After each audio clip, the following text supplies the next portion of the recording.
A young student left home for university, but she never came back. When authorities began investigating, they quickly uncovered disturbing evidence, but that was only the beginning.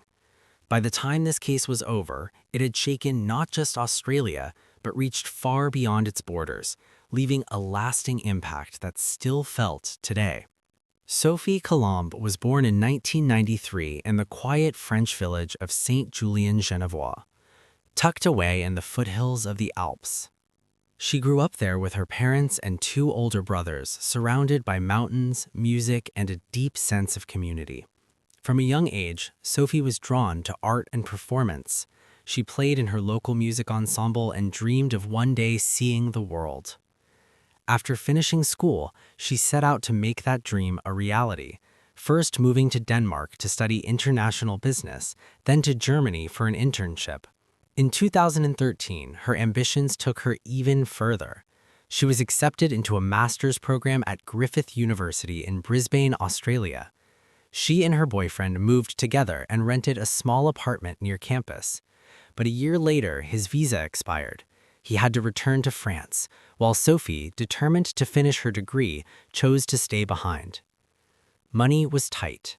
To support herself, Sophie juggled multiple jobs, waiting tables, cleaning, even teaching private French lessons. But rent in Brisbane wasn't cheap, so she eventually moved in with a few university friends to share an apartment. On the morning of March 27, 2014, 21-year-old Sophie left for class like any other day. She texted her boyfriend simple everyday messages until suddenly they stopped. By the next morning, there was still no reply. He began to worry. After several failed attempts to reach her, he went online to check the Brisbane Police Department's social media updates, hoping for any clue. That's when he saw it. Police had posted photos of several pieces of women's jewelry, asking the public for help identifying their owners. And as soon as he saw those pictures, his heart sank. He knew deep down something was terribly wrong. He recognized the jewelry instantly. They were Sophie's. Heart racing, he called Brisbane police and told them what he'd seen. That's when they broke the news. Earlier that morning, a homeless man who lived near Sophie's apartment had called the police.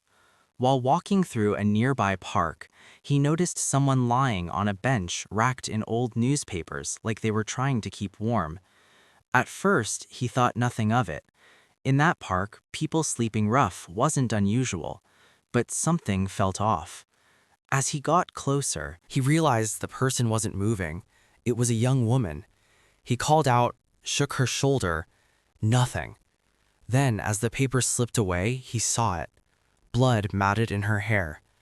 He checked for a pulse, but there was none. Panicked, he ran to find help.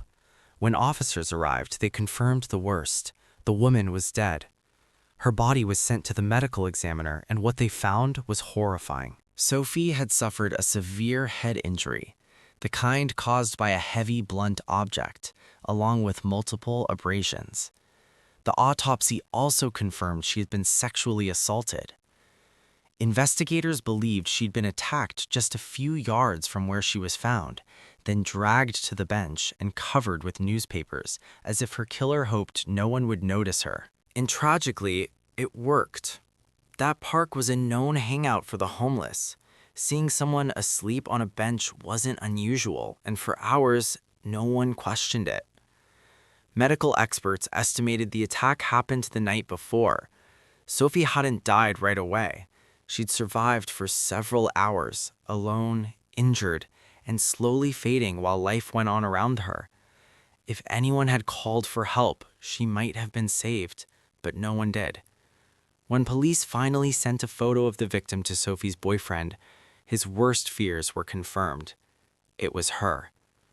Detectives threw everything they had into the investigation.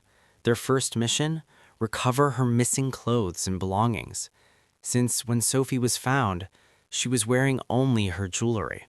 Despite combing through the park and checking every nearby trash bin, investigators came up empty-handed, not a single clue. So they went back to the beginning, meticulously retracing Sophie's final day, hour by hour, hoping to find where things went wrong. CCTV footage from near her apartment showed her leaving that morning, boarding a bus on her way to university. She spent almost the entire day on campus. Police made a public appeal, asking anyone who might have been nearby that rainy night to come forward. But the storm had cleared the streets. Hardly anyone was out, and that likely gave her killer the perfect chance to strike unseen. Detectives also asked residents to keep an eye out for Sophie's missing belongings, her phone, tablet, handbag, and umbrella, none of which had turned up. Divers were even brought in to search the river nearby. They did find an umbrella about a mile downstream, but they couldn't confirm if it was hers. As news of Sophie's murder spread, fear began to ripple through Brisbane. Police admitted they couldn't rule out the possibility that her attacker might strike again. And what made it worse, Sophie was the 4th international student killed in the city within just a few months. Authorities insisted the cases weren't connected, but for the public, that didn't matter. It felt like a pattern. Tension ran high. The city was on edge. Meanwhile, detectives pored over hours of surveillance footage from every camera near the park, searching for anyone who might have crossed paths with Sophie that night. Eventually, detectives caught something: a man walking through the area both before and after the time Sophie was believed to have died. They had already narrowed down the timeline almost to the minute thanks to hours of footage tracking Sophie's movements earlier that evening. And this man, he stood out. What made him suspicious wasn't just that he appeared twice near the park. It was that he never came forward. Despite multiple police appeals asking anyone who'd been nearby that night to speak up, this man stayed silent. And that silence spoke volumes. Even though it had been pouring rain, plenty of people later told police they'd passed through or near the park that night. But this man's name never once mentioned. Investigators followed his trail through CCTV, watching as he entered a nearby subway station and rode a few stops before his image vanished completely. After that, nothing. It was like he disappeared. But detectives had a hunch. Maybe he was heading toward the train station near the airport. Maybe trying to get out of Brisbane altogether. They went back to the park, talking to locals, anyone who might have seen him before. And soon, someone did. A witness came forward claiming he'd actually been drinking with that same man on the night Sophie was killed. He knew him only as Ben, said he was staying at a homeless hostel a few miles across the river. That hostel already had a bad reputation, a rough place that often took in recently released inmates with nowhere else to go.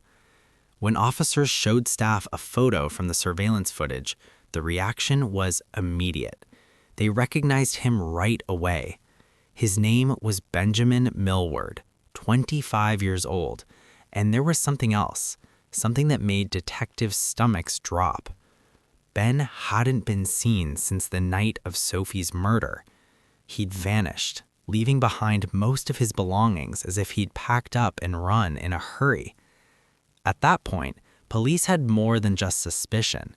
They had a prime suspect. 8 days after the crime, authorities released his name and photo to the public, urging anyone with information to come forward. And as detectives dug into Benjamin's past, what they found made the case even darker.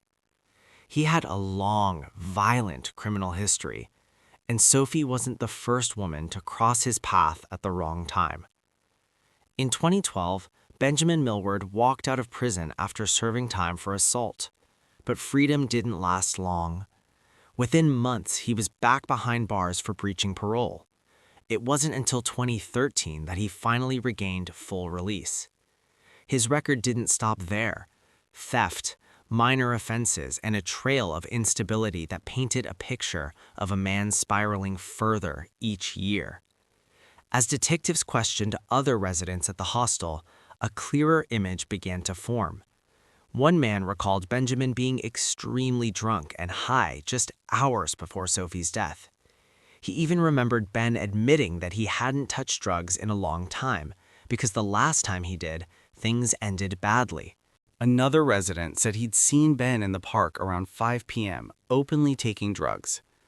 They chatted briefly before the man decided to head back to the hostel. He didn't want to miss curfew. Benjamin said he'd come later, but he never did.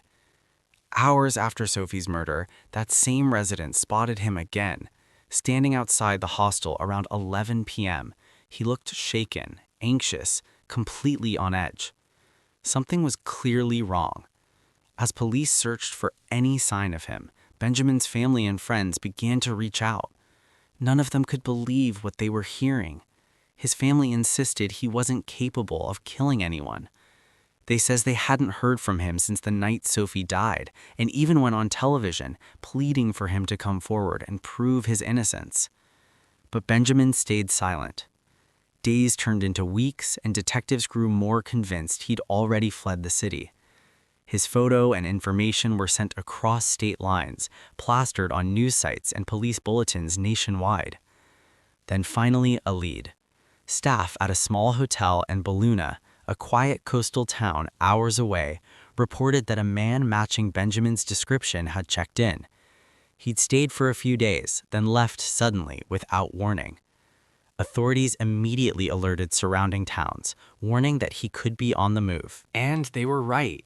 Late one night in the coastal city of Coffs Harbour, just a few dozen miles from that hotel, 2 officers on patrol spotted a man walking along the road. He looked exhausted, disheveled, lost, and he looked exactly like Benjamin Milward. When police finally approached him, they didn't even need to say much. One of the officers asked, "Are you Benjamin?" He looked up, calm and almost detached, and replied, Yeah, you got me. Is this because of the internet?"